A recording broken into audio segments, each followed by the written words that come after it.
কাজল আজ নিজের স্বামীকে নিয়ে শান্তদের বাড়ি আসল। প্রত্যেকটা মেয়েই নিজের বাবার বাড়ি যায়, কিন্তু কাজলের নিজের বাবা নেই, তাই তার শৈশব যেখানে কাটিয়েছে সেখানে এসেছে। কাজলকে আজ বেশ অন্য রকম লাগছে শাড়ি পরা। সকলে নতুন জামাইকে আপ্যায়ন করতে ব্যস্ত। কাজল সকলের ভিড়ে তার চোখ একজনকে খুঁজছে, সে হলো শান্ত, কিন্তু কোথাও নেই শান্ত। কাজল সকলের অগোচরে সোজা উপরে চলে গেল। শান্তদের বাড়িটা দুতলার একটি ভবন, বেশ আধুনিকতার ছোঁয়া বাড়িটাতে। দ্বিতীয় তলার সিঁড়ির ওপর পাশেই শান্তর রুম। কাজল কখনোই শান্তর রুমে নক করে ঢোকে না, এর জন্য শান্তর কাছ থেকে অনেক বকা খেয়েছে। কিন্তু আজ প্রথম সে দরজায় নক করল। ভেতর থেকে শান্ত বলল, কে? ভেতরে আসো। কাজল শান্তর কথার উত্তর না দিয়ে ভেতরে ঢুকল। শান্ত ড্রেসিং টেবিলের সামনে দাঁড়িয়ে নিজের মাথার চুল ঠিক করছে। কাজল তাকিয়ে রইল তার না হওয়ার শখের পুরুষের দিকে। শান্তর এবার চোখ পড়ল আয়নার প্রতিচ্ছবির দিকে। পেছনে দাঁড়িয়ে কাজল, পরিহিত গোল্ডেন কালারের সিল্কের শাড়ি। শান্ত পেছনে তাকাল।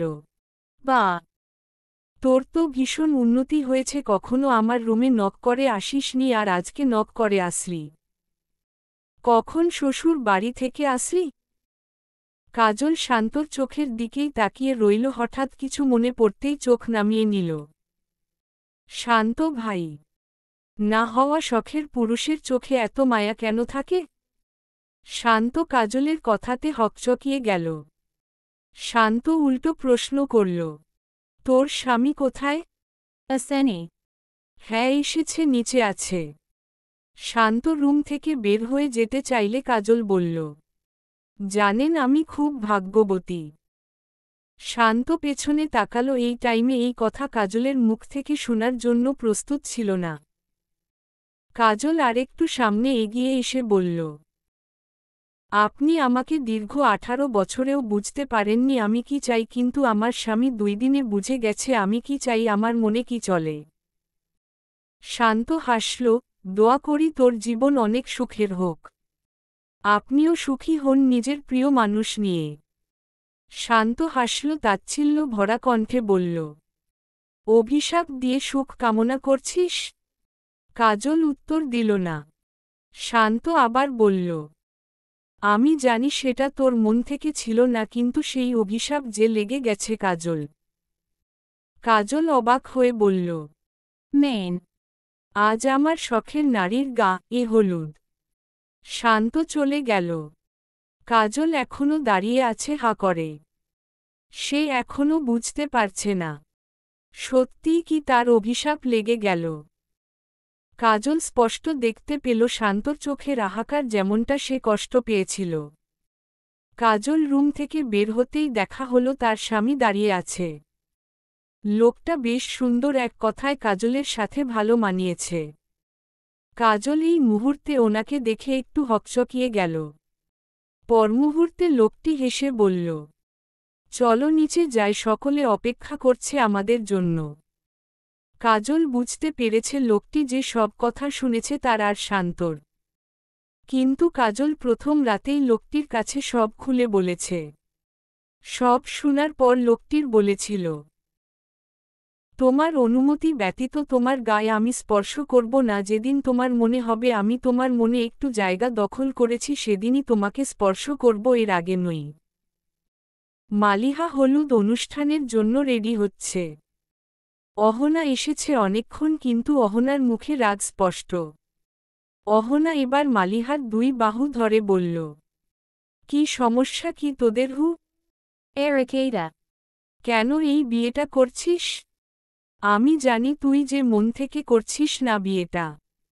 কেন এরকম পাগলামি করিস? মালিহা বলল, আমি মন থেকেই করছি। তোর কি শান্তর সাথে ঝামেলা হয়েছে? না, কিন্তু সবকিছু চাইলেই হয় না অহনা। আমাদের বাস্তবতাকে মেনে নিতে হয়। বিশ্বাস কর অহনা, আমি কাউকে কষ্ট দিতে চাই না, কিন্তু পরিস্থিতি আমাকে এমন জায়গায় ফেলেছে আমি চাইলেই কিছু করতে পারবো না। অহনা তাচ্ছিল্য হাসল। তুই বলছিস কাউকে কষ্ট দিতে পারবি না, কিন্তু ঠিকই একটা ছেলেকে তুই মরণ যন্ত্রণা দিচ্ছিস। মালিহা উত্তর দিল না, ওপাশ ঘুরে গেল। নিজের চোখের জল লুকানোর চেষ্টা করল। শান্তকে বলি দিস বিয়েতে ঝামেলা না করতে। করবে না ঝামেলা, আমি বলেছিলাম শান্তকে, কিন্তু শান্ত কি বলেছে শুনবি? কি? শান্ত বলেছে, যে আমাকে চায় না তাকে কি করে আমার করব? থাকতে দাও, মালিহাকে দোয়া করি সে যেন সুখী হয়। মালিহা আবারও অদ্ভুতভাবে হাসল। এবারের হাসি একটু জোরেই। অহনা অবাক হয়ে তাকিয়ে রইল মালিহার দিকে। শান্ত ঠিকই বুঝেছে, আমি তাকে চাই না। কিন্তু এই কথাটার মাঝে লুকিয়ে ছিল হাজারো না বলা কথা, হাজারো কষ্ট, কিন্তু আফসোস কেউ বুঝল না মেয়েটার ভিতরের যন্ত্রণা। অহনা চলে গেল। মালিহার আম্মু অহনাকে ডেকে নিয়ে গেল। অহনা মালিহার আম্মুকে বলল, আন্টি দেখো তো, তুমি তো জানো শান্ত আর মালিহার সম্পর্কের ব্যাপারে, তাহলে তুমি কি করে এটা হতে দিচ্ছ? মালিহা আর শান্তর জীবনটা নষ্ট হয়ে যাবে আন্টি। মরিয়ম বেগম দীর্ঘ শ্বাস ছেড়ে বলল, তোমার কি মনে হয় আমি আটকানোর চেষ্টা করিনি? আমি মা, একটা সন্তানের ভেতরে কি চলছে সেটা বোঝার ক্ষমতা আল্লাহ দিয়েছে। আমি ওকে বুঝিয়েছি কিন্তু মানেনি। কিন্তু কেন আন্টি? মালিহা কেন এমন করছে? তোমার আঙ্কেলের জন্য। উনি মালিহাকে মাথায় হাত দিয়ে কসম দিয়েছে। অহনা বিস্ময়ে চোখ বড় বড় হয়ে গেছে। কি বলছো তুমি আন্টি? অ্যাঙ্কেলা। আর আমাদের বিয়েটা মেনে নেওয়ার জন্য আঙ্কেল আমার বাবাকে বুঝিয়েছে, আর এখন নিজের মেয়ের বিয়ের বিষয়ে এমন কেন করছে? জানোই তো তোমার আঙ্কেল কেমন জেদি লোক। যতই ভালো মনের হোক না কেন উনি কারো বেয়াদবি সহ্য করতে পারেন না। মালিহা হলুদ রঙা শাড়িটা পরে আয়নায় নিজেকে দেখছে। এই দিনটা প্রত্যেকটা মেয়ের জন্য সুখের, কিন্তু মালিহার মনে নেই কোনো সুখ, আছে শুধু বিষাদের ছায়া। হঠাৎ করে অহনা ভেতরে ঢুকে মালিহাকে বলল, মালিহা বেকনিতে যা। মালিহা অবাক হয়ে বলল, কেন, কি হয়েছে? মালিহা বেকনিতে গেল। বেলকনি থেকে নিচের পিছালা রাস্তাটা দেখা যায়। মালিহা নিচে তাকাতেই অবাক হয়ে গেল, সে ভাবতে পারেনি ওকে দেখবে। নিচে দাঁড়িয়ে শান্ত বরাবরের মতোই হাসি মুখে। মালিহা অবাক হল, ছেলেটা হাসছে এই দিনেও। শান্ত মায়া ভরা দৃষ্টিতে নিচ থেকে দেখে যাচ্ছে মালিহাকে। শান্ত বিড়বিড় করে বলল, এই হলো বিশ্বের সবচেয়ে সুন্দর নারী আমার মলিজান। শান্ত হাত দিয়ে ইশারাকে বুঝাল, অনেক সুন্দর লাগছে। মালিহার চোখে জল দিয়ে ভরে গেল। সৌজন্যমূলক একটা হাসি দিল। শান্ত দেখতে পেল মালিহার হাসি, কিন্তু চোখের জল কি দেখতে পেয়েছে? পায়নি মনে হয়। শান্তর হাতে বরাবরের মতো একটা বেলিফুলের মালা। মালাটা শান্ত রাস্তার পাশে ইট দিয়ে বানানো একটা বেঞ্চে রেখে দিল যত্ন সহকারে। শান্ত মালিহাকে হাতে ইশারে করে বিদায় দিল। শান্ত যেতে লাগল রাস্তা দিয়ে, মালিহার থেকে অনেক দূরে নিচ দিকে তাকিয়ে। শান্তর চোখের জল সাক্ষী রাখল পিছালা রাস্তাটা। মালিহা তাকিয়ে আছে তা প্রাণ ভোমরের দিকে। সাদা শার্ট পরা ছেলেটি চলে যাচ্ছে তার বুক ছেড়ে অনেক দূরে। মালিহা নিচে বসে পড়ল, হাঁটুতে মুখ ঠেকিয়ে কান্না করছে। পরমুহূর্তেই মনে পড়ল নিচে শান্ত বেলিফুলের মালা রেখে গিয়েছে। মালিহা উঠে দৌড়ে নিচে নেমে গেল। গিয়ে দেখল খুব যত্ন করে রাখা মালাটি, সাথে একটা সাদা কাগজে চিরকুট। মালিহা মালাটা বুকের সাথে মিশিয়ে নিল। তারপর কাপা হাতে চিরকুটটা খুলল। আমার শখের নারী, ওগো মলিজান, তুমি জানো তুমি দুনিয়ার সবথেকে অপরূপ সুন্দরী নারী। জানো না মনে হয়, তোমাকে যে পুরুষ পাবে সে নিঃসন্দেহে ভাগ্যবান। আমি ভাগ্যবান নই, তাই আমার কপালে আল্লাহ তোমাকে লেখেনি। তোমাকে চাইলেই কি হবে ওগো মলিজান। আল্লাহ আমার বাম পাঁজরের হাড় দিয়ে মনে হয় তোমাকে সৃষ্টি করেনি। ভালো থেকে নতুন জীবন নিয়ে। তোমার জন্য আমার পক্ষ হতে এক আকাশ সমান শুভেচ্ছা। ভালো থেকে আমার প্রিয় মলিজান। এটি তোমার অবহেলার পাত্র। মালিহার চোখের জলে সাদা কাগজটা ভিজে গেল। শান্ত যেখানে দাঁড়িয়ে ছিল সেখানে হাত দিয়ে আবার নিজের মাথায় ছুঁয়ে দিল। তোমাকে না হয় এই জীবনে পেলাম না, তাতে কি তোমার পদচিহ্ন নিয়ে বিদায় নিব সকলের ইচ্ছে আবদার নিয়ে। মালিহা গেট দিয়ে ভেতরে ঢুকতেই দেখতে পেল বেলাল হোসেন দাঁড়িয়ে। মালিহা একবার বাবার দিকে তাকালো কিন্তু কথা না বলেই আবার উপরে উঠে গেল। শান্ত বসে আছে নিজের রুমের একাকী সোফায়। 2 আঙুলের ফাঁকে ধরা সিগারেটটা ধীরে ধীরে পুড়ে ধোঁয়া ছড়িয়ে দিচ্ছে নিঃশব্দ বাতাসে। এলোমেলো চুলের ভেতর লুকিয়ে আছে অস্থিরতার ছাপ। ঠোঁটে জমে থাকা কালশিটের দাগ যেন অতীতের ক্ষতের সাক্ষী। চোখের নিচে গভীর ডার্ক সার্কেল, কালো চোখ লালচে আভা ছড়িয়ে দিচ্ছে গত রাতের নিদ্রাহীনতার ইতিহাস চোখের পাতাতেই লেখা। টেবিলের উপর পড়ে থাকা অর্ধেক খাওয়া অসংখ্য সিগারেট তার ভেতরের যন্ত্রণার অগণিত হিসেব। সামনে বসে আছে কবির আর কাউসার। জনের চোখেই স্পষ্ট রাগ আর মেশানো কষ্ট। অনেকক্ষণ ধরে তারা শান্তকে বোঝাচ্ছে, মালিহাকে ফিরিয়ে এনে তাকে বিয়ে করে নেওয়ার জন্য। কিন্তু শান্ত যেন পাহাড়ের মতো অনড় কোনোভাবেই রাজি নয়।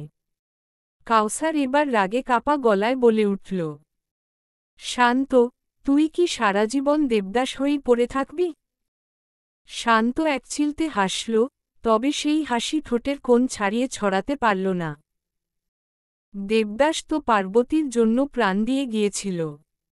কবির আর কাউসার উঠে দাঁড়াল। যাওয়ার আগে ব্যঙ্গ মিশ্রিত গলায় কাউসার বলে গেল, দেখিস, পরে যেন কেঁদে না মরিস। আমরা যাচ্ছি মালিহার বিয়ে খেতে, পেট ভরে খাব। শান্ত ধীর কণ্ঠে উত্তর দিল, যাতে কাঁদতে না হয়, তারই ব্যবস্থা আমি করে নেব। বলেই সে আরেকটা সিগারেট ধরাল। ধোয়ার কুণ্ডলি ঘরের নিস্তব্ধতায় মিলিয়ে গেল, ঠিক যেমন তার হাসির আড়ালে লুকিয়ে গেল বুকভরা যন্ত্রণা। মালিহা বিছানার এক কোণে বসে আছে। পাশেই এলোমেলো হয়ে পড়ে আছে বিয়ের শাড়ি গয়না। মালিহা এক দৃষ্টিতে তাকিয়ে আছে সামনে থাকা ঘড়ির দিকে। খুব মনোযোগ দিয়ে দেখছে ঘড়িটা। তবে কি দেখছে তা হয়তো মালিহা নিজেই জানে না। ঘড়ির কাঁটাটা সারাক্ষণ ঘুরে, ঠিক তেমনি মানুষের জীবনটাও সারাক্ষণ ঘুরে, কোনো স্থির নেই। তখনই একটা বাচ্চা মেয়ে ঘরে প্রবেশ করে। মেয়েটা পাশের বাসার। আজ বিয়ের অনুষ্ঠান তাই এসেছে। বাচ্চা মেয়েটার হাতে একটা মোবাইল ফোন। আপু, তোমার সাথে একজন কথা বলতে চাই। মালিহা ভ্রু কুঁচকে বলল, কে? আমি জানি না। মালিহা মোবাইলটা নিয়ে বলল, হ্যালো, কে? ভালো আছেন ম্যাডাম? মালিহা কণ্ঠের মালিককে চিনতে সময় লাগল না। এই ম্যাডাম ডাকটা একমাত্র নৌশাদও ডাকে। মালিহার ভ্রুজোড়া বিরক্তিতে কুঁচকে গেল। আজ এই প্রথম এতটা বিরক্ত লাগছে নৌশাদকে। এর আগে কখনো এতটা বিরক্ত লাগেনি। মালিহা বিরক্ত স্বরেই বলল, পালাও। নৌশাদ ওপাশ থেকে হাসল। মালিহা শুনতে পেল, তবে বিরক্তবিহীন আর কিছু লাগছে না তার কাছে। নৌশাদ বলল, আপনি না শান্তকে ভালোবাসতেন? তাহলে আমাকে কেন বিয়ে করছেন? কেন আপনি জানতেন না আমার মন যে আমি অন্য কারো নামে দলিল করে দিয়ে দিয়েছি? তাহলে কেন আব্বুর সাথে বিয়েটা ফাইনাল করলেন? মালিহা তাচ্ছিল্য স্বরে কথাগুলো বলল, আমি যদি বিয়েতে রাজি নাও হতাম তবুও আপনার বাবা অন্য কারো সাথে বিয়ে ঠিকই দিত। তবুও ভালো হতো। নৌশাদ এবার বেশ কোমল কণ্ঠে বলল, আচ্ছা, আপনাকে একটা প্রশ্ন করি। কি প্রশ্ন? ধরেন আপনি একটা জিনিস হারিয়ে ফেলেছেন এবং সেটা আপনি 20 বছর ধরে খুঁজে যাচ্ছেন। হঠাৎ একদিন সেই জিনিসটাই আপনি খুঁজে ফেলেন। অবশ্যই আপনি খুশি হবেন, তাই না? মালিহা ভ্রু কুঁচকে বলল, অবশ্যই খুশি হব, কিন্তু এসব কথা কেন বলছেন? এখন সেই জিনিসটাই আবার নিজের করে নেওয়ার জন্য একটা সুযোগ আসলো। এখন আপনি কি সেই সুযোগ হাতছাড়া করবেন? না। ঠিক তেমনি আমিও হাতছাড়া করতে চাইনি আপনাকে। মালিহা এক প্রকার চিন্তায় পড়ে গেল। তারপর প্রশ্ন করল, ২০ বছর ধরে খুঁজেছেন আমাকে, কিন্তু কেন? ওপাশ থেকে কলকাতার আওয়াজ ভেসে আসল। মালিহা বুঝতে পারছে না নৌশাদ কি বলল ২০ বছর মানে। তখনই রুমে প্রবেশ করে অহনা। মালিহাকে এভাবে বসে থাকতে দেখে অহনা বিরক্ত হল। অহনা ব্যঙ্গ কণ্ঠে বলল, কি রে, এভাবে বসে আছিস যে? বিয়ে করার শখ হয়েছে আর এখনো রেডি হসনি? যা, রেডি হ, নৌশাদের সাথে যেতে হবে তো নাকি? মালিহা চোখ বন্ধ করে নিল। কেন জানি নৌশাদের নামটা সহ্য করতে পারল না। তবে নিজেকে নিয়ন্ত্রণ করে বলল, রেডি তো হতেই হবে, বিদায় নিতে হবে তো। অহনা ভ্রু কুঁচকে বলল, বিদায় মানে? মালিহা অদ্ভুত হেসে বলল, বিদায় নিতে হবে না, এই বাড়ি ছেড়ে অন্য বাড়ি যাব যে। অহনা এই বাড়িতে আসার পর থেকে মালিহার কথাবার্তার ধরন বেশ রহস্যময় লাগছে। মালিহার কথার মানে বুঝতে অক্ষম হয়ে যাচ্ছে। কোনো কথায় মালিহা স্বাভাবিকভাবে উত্তর দেয়নি।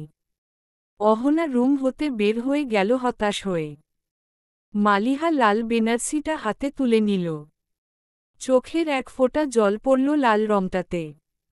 লাল রঙে ফানসে কালার বেমানান। মালিহা জলটা মুছে নিল। খুব যত্নে শাড়িটা পরে নিল।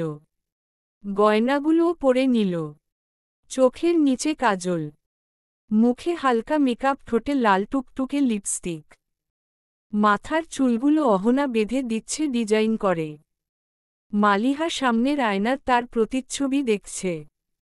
অহনা বলল, মাথার চুল ঠিক করা কমপ্লিশন? না, হয়নি এখনো। অহনা কপাল কুঁচকে বলল, ডিজাইন পছন্দ হয়নি, অন্যভাবে ডিজাইন করব? মালিহা একটা বেলিফুলের মালা দিয়ে বলল, মালাটা খোপায় লাগিয়ে দে। অহনা বুঝতে পারল এটা শান্তর দেওয়া। অহনা মালাটা লাগিয়ে দিল। বেলাল হোসেন কপালে হাত দিয়ে নিজের রুমের হেলান দিয়ে বসে আছে কাঠের চেয়ারে। দৃষ্টি তার উপরে সিলিং এর দিকে। তিনি গভীর চিন্তায় মগ্ন। তখনই রুমে ঢুকে মরিয়ম বেগম। স্বামীকে এভাবে বসে থাকতে দেখে তিনি দীর্ঘ শ্বাস ফেলল। সামনে এগিয়ে গেল। স্বামীর একটা হাত নিজের দুই বাহুতে মুষ্টিবদ্ধ করে বলল, কি এত চিন্তা করছ? বেলাল হোসেন স্বাভাবিকভাবে বসে বলল, আমি কোনো ভুল করছি না তো? মরিয়ম বেগম যেন এবার কিছু বলার জন্য সুযোগ ফেলেন। তুমি ভুল করছো কি না জানি না, তবে আমার কাছে এটা ঠিক মনে হচ্ছে না। বেলাল হোসেন আবারও কিছুক্ষণ চুপ করে রইলেন। এখন যে আর কিছু করার নেই, বিয়েটা যে দিতেই হবে। মালিহা এখন একা নিজের রুমে। অহনা মালিহাকে সাজিয়ে দিয়ে বাহিরে গেছে। কিছুক্ষণ আগেই বরমানে নৌশাদ চলে এসেছে। বাসায় এখন মানুষের কোলাহল। বিয়েটা তেমন বড় করে দেওয়া হচ্ছে না, একদম স্বাভাবিক। ছাদে বিয়ের আয়োজন করা হয়েছে। মালিহা কনে সেজে বসা। আয়নার সামনে দাঁড়িয়ে খুব ভালো করেই পরখ করছে নিজেকে। মালিহা এবার হেঁটে গেল বুক সেলফের দিকে। সেখানে ছোট ড্রয়ারটা খুলল মালিহা। বেরিয়ে আসলো ছোট একটা শিশি। মালিহা আবারও গেল আয়নার সামনে। একটা হাসি দিল। এই হৃদয় যার নাম কুদায় করে লেখা, তার বদলে কিভাবে অন্যর ঘরের ঘরোয়ালি হব? যাকে জীবন সঙ্গী করে চেয়েছি তাকেই যদি না পাই জীবনে, তাহলে এই জীবনের মূল্য কি? সেই ইচ্ছে ছিল লাল শাড়ি পরব, পরেছি। এখন শুধু বিদায় নেওয়ার পালা এই পৃথিবীর বুক থেকে। ভালো থেকো শান্ত। ব্রিজের উপর দাঁড়িয়ে শান্ত। নিচ দিয়ে বয়ে যাচ্ছে নদীর স্রোত। এখান থেকে লাফ দিলে মৃত্যু নিশ্চিত। শান্ত ব্রিজের উপর পা ঝুলিয়ে বসল। নিচ দিয়ে যাচ্ছে কলকল ধ্বনি তোলে পানির স্রোত। শান্ত আকাশের দিকে তাকাল। চোখ দুটো লাল হয়ে আছে। আশেপাশেই কেউ নেই। শান্ত গলা ছেড়ে চিৎকার করে বলতে লাগল, মায়া জিনিসটার কোনো ওজন নেই, কিন্তু সেই ওজনবিহীন জিনিসটায় না পেলে আমাদের কাছে ভারী মনে হয়। এতক্ষণে হয়তো আমার মলিজান অন্য কারো নামে দলিল হয়ে গেছে। ও পৃথিবী, শুনে রাখো, কাউকে ভালোবাসলে হিরো হয়ে লাভ নেই, ভিলেন হতে শিখো। ভিলেনরা চাইলেই পারে প্রিয় মানুষটাকে নিজের খাঁচায় জোর করে বন্দি রাখতে, কিন্তু হিরোরা চাইলেই তা পারে না। কিন্তু আমি না হতে পারলাম ভিলেন, না হতে পারলাম হিরো। শান্ত থেমে গেল। তার কথাগুলো বাতাসে এখনো প্রতিধ্বনি হয়ে বাজছে। ও আকাশ, বাতাস ও পৃথিবী, তোমরা সাক্ষী থেকো, আমি আমার মলিজানকে ভালোবাসি নিজের জীবনের থেকেও বেশি। যে জীবনে মলিজান নামক অস্তিত্ব থাকবে না, সেই জীবন রেখে লাভ কি? আজ আমি বিদায় নিচ্ছি এই নিষ্ঠুরতম পৃথিবী থেকে। শান্ত ব্রিজের রেলিংয়ের ওপর উঠে দাঁড়াল। চারদিক নিস্তব্ধ। হাওয়া বইছে ধীর লয়ে, যেন বিদায়ের সুর বয়ে আনছে। চোখ দুটো শক্ত করে বন্ধ করল শান্ত। বুক ভরে শ্বাস নিল আর আকাশ ভেদ করে চিৎকার করে উঠল, বিদায় পৃথিবী। তার কণ্ঠস্বর যেন নদীর বুক চিরে অনেক দূর পর্যন্ত গড়িয়ে গেল। ঠিক সেই মুহূর্তেই একটি কণ্ঠ ভেসে এলো, সান্টা। কণ্ঠটি পরিচিত। শান্ত চোখ মেলে খুঁজতে লাগল কণ্ঠের মালিককে। সন্ধ্যার আধো অন্ধকারে আলোকছটা মিশে গেছে চারদিকে। ঠিক তখনই ব্রিজের এক প্রান্ত দিয়ে কাউকে দৌড়ে আসতে দেখা গেল। পরনে লাল শাড়ি, আঁচল বাতাসে উড়ছে। হৃদয় অবচেতনেই চিনে ফেলল সেই প্রিয় মানুষ, সেই অপেক্ষার নাম। শান্তর বুকের ভেতর এক অদ্ভুত আলোড়ন উঠল। রেলিং থেকে নেমে দাঁড়াতেই দৌড়ে আসা মেয়েটিকে চিনে নিল, সে আর কেউ নয়, তার মলিজান। মুহূর্তের ভেতর দৌড়ে এসে মালিহা শান্তর বুকে ঝাপটে ধরল। যেন বছরের পর বছর ধরে জমে থাকা সমস্ত আকাঙ্ক্ষা, অভিমান, কষ্ট এক নিমিষে ভেঙে পড়ল এই আলিঙ্গনে। বুকের ভেতর জমে থাকা ঝড় থেমে গিয়ে কেবল একটাই অনুভূতিতে রূপ নিল। মালিহা এবার চোখ তুলে তাকাল। দুই জোড়া চোখ একে অপরের দিকে নিবন্ধ, যেন কত শত জনম পরে আবার দেখা হলো তাদের। চোখে জল চিকচিক করছে দুজনেরই। মালিহা কাপা কণ্ঠে বলল, শান্ত, তুমি উপরে উঠে কি করছিলে? আমাকে এই পৃথিবীতে একা ফেলে চলে যাবার প্ল্যান করছিলে? শান্ত তার চোখ থেকে চোখ সরাল না। গভীর দৃষ্টি নিয়ে ধীরে ধীরে বলল, যে পৃথিবীতে মলিজান থেকেও শান্তর বুকে মাথা রাখবে না, সে পৃথিবীতে বেঁচে থেকে কি লাভ? তুমি জানো তো, 7টা বছর আমি নরক যন্ত্রণায় পড়েছি। এখন আবার তোমাকে সারা জীবনের জন্য হারিয়ে কিভাবে বাঁচতাম? কথা শেষ হবার আগেই মালিহা আবারও শান্তকে জড়িয়ে ধরল। অঝরে কান্না ঝরতে লাগল দুজনের চোখ থেকে। শান্ত কাপা গলায় বলল, কিন্তু তুমি এখানে কি করে এলে? নৌশাদের সাথে তোমার তো। শান্তর কথা শেষ হবার আগেই মালিহা তার ঠোঁটে কথা আটকে দিল। তারপর দৃঢ় কণ্ঠে বলল, বেলাল হোসেনের মতো আব্বু থাকলে কোনো মেয়ের স্বপ্ন এত সহজে ভাঙে যায় না। শান্ত স্তব্ধ হয়ে গেল।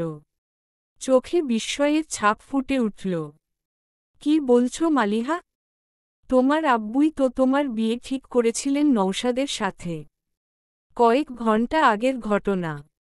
মালিহা বিষের শিশিটা নিয়ে আয়নার সামনে দাঁড়াল। শিশিটার মুখ খুলতে যাবে ঠিক সেই মুহূর্তেই দরজা খোলার আওয়াজ হল। মালিহা তাড়াহুড়ো করে শিশিটা লুকিয়ে ফেলল। আড়ালে চোখের জল মুছে ফেলল। বেলাল হোসেন ধীর পায়ে ভেতরে ঢুকে নিজের মেয়ের দিকে তাকাতেই ওনার পিতা স্নেহ হৃদয় হু হু করে উঠল। সন্তান যতই কান্না লুকানোর বৃথা চেষ্টা করুক না কেন পিতা মাথার চোখে সেটা ধরা পড়বেন। বেলাল হোসেন মালিহার মাথায় হাত রেখে বলল, বড়রা যদি কোনো ভুল সিদ্ধান্ত নেয় তাহলে ছোট হলেও তাদের সেই ভুলটা ধরিয়ে দেওয়া উচিত। আমি কি আমার মেয়েকে সেই শিক্ষা দিইনি? মালিহা তাকিয়ে আছে বেলাল হোসেনের দিকে। বেলাল হোসেনের কথা ঠিক বোধগম্য হল না মালিহার। বেলাল হোসেন এবার বেশ গম্ভীর গলায় বলল, তাহলে আজ কেন আমার মেয়ে আমার ভুল ধরিয়ে দিল না? আমাকে অপরাধী করার জন্য দেখছি তুই উঠে পড়ে লেগেছিস। মালিহার চোখে নোনা জল এসে ভিড় করেছে। মেয়েটার ঠোঁট কাঁপছে। আব্বু! মালিহা বেলাল হোসেনকে জড়িয়ে ধরে হু হু করে কেঁদে দিল। বেলাল হোসেন মেয়ের মাথায় আদুরে স্পর্শ ছুঁয়ে দিল। তারপর বলল, যাও মালিহা, শান্তকে নিয়ে এসো। কিন্তু আব্বু, তোমার মান সম্মান যে যাবে, অনেকে অনেক কিছু বলবে। আমাকে নিয়ে তোমার চিন্তা করতে হবে না, আমি এই দিকে সামলে নিব, তুমি তোমার সুখ খুঁজে নাও। সুখ একবার হারিয়ে গেলে আর খুঁজে পাওয়া সম্ভব নয়, কিন্তু সম্মান হারালেও সেটা আবার তৈরি করা সম্ভব। বাড়ির ড্রয়িং রুমে বসে আছে অনেক মানুষ। বেলাল হোসেন, মরিয়ম বেগম, কাউসার, কবির, অহনা এবং মধুমিতা। বিয়েটা বেলাল হোসেন ভেঙে দিয়েছেন। মেহমানরা অনেকেই অনেক খারাপ মন্তব্য করেছেন, কিন্তু বেলাল হোসেনের ভয় কেউ সেভাবে বলার সাহস পায়নি। সবার মুখেই হাসি লেগে আছে, তারা এখন অপেক্ষা করছে শান্ত আর মালিহার জন্য। শান্তর বাবাকেও আজ এখানে ডাকা হয়েছে। অহনা এবার বলল, আঙ্কেল, আপনি নিজেই নৌশাদের সাথে বিয়েটা ঠিক করলেন, আবার নিজেই বিয়েটা ভেঙে দিলেন। কিন্তু কেন জানতে পারি? বেলাল হোসেন হাসলেন। ঘন চাপ দাড়িতে হাসিটা পুরো মুখে যেন ছড়িয়ে পড়ল। এ হলুদের দিন শান্ত এসেছিল আমার সাথে দেখা করতে। সবাই অবাক হয়ে তাকিয়ে আছে, সবাই শুনতে চাচ্ছে কি হয়েছিল। বেলাল হোসেন বিয়ের সকল ব্যবস্থা করছিল, তার মাঝে একজন এসে বলল, স্যার, আপনার জন্য নিচে একটি ছেলে অপেক্ষা করছে, আপনার সাথে দেখা করতে চায়। বেলাল হোসেন নিচে গিয়ে দেখল শান্ত দাঁড়িয়ে আছে। শান্ত বেলাল হোসেনকে দেখে সামনে এগিয়ে আসল। বেলাল হোসেন কপাল কুঁচকে বললেন, কি সমস্যা ছেলে? তুমি আবার এসেছে? তোমাকে না বললাম তোমার কাছে আমার মেয়েকে বিয়ে দিব না? শান্ত হাত জোর করে বলল, প্লিজ আঙ্কেল, আমাকে এত বড় শাস্তি দিবেন না। আমি মালিহাকে ভালোবাসি। তাকে ছাড়া আমি বাঁচব না। যেমন করে রুহু ছাড়া দেহের কোনো দাম নেই, ঠিক মলিজান ছাড়া এই শান্ত আহসানের কোনো দাম নেই। আপনাকে আমি কথা দিচ্ছি, আমি কখনো মালিহাকে কষ্ট দিব না। পুরো পৃথিবী সুখ আমি মালিহাকে উপহার দিব। প্লিজ আঙ্কেল, মলিজানকে আমার করে দিন না। বেলাল হোসেন দীর্ঘ শ্বাস ফেলল কথাগুলো বলে। আমি তখনই উপলব্ধি করেছিলাম ছেলেটা ঠিক কতটা মালিহাকে ভালোবাসে। শান্ত যে পরিমাণে মালিহাকে ভালোবাসে, সেই পরিমাণে কাছে হয়তো আমরা পিতা মাতারাও কম।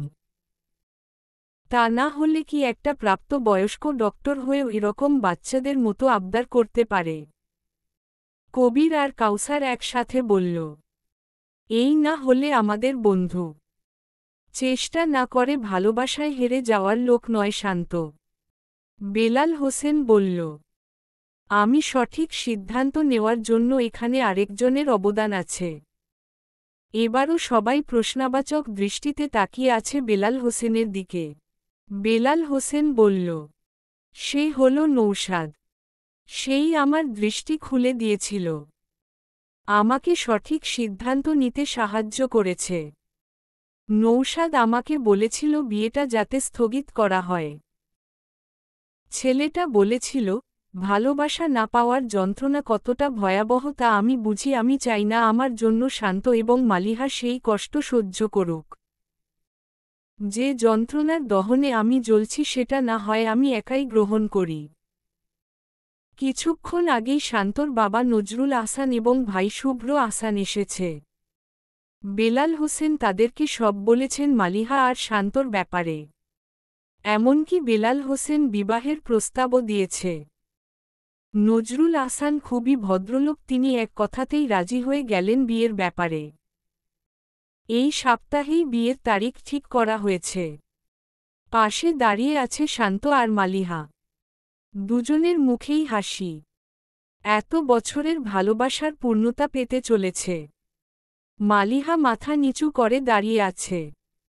শান্ত একটু নিচু হয়ে কানে কানে বলল, কি গো মলিজান, এত লজ্জা পাচ্ছ কেন?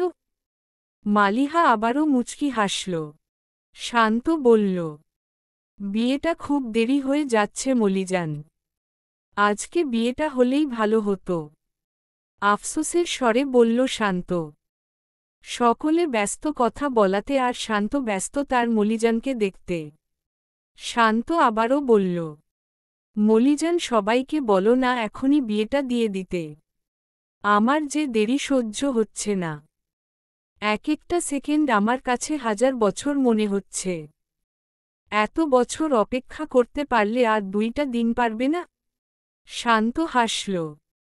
তোমার অপেক্ষায় চিরকাল থাকতেও রাজি আছি ওগো আমার মলিজান।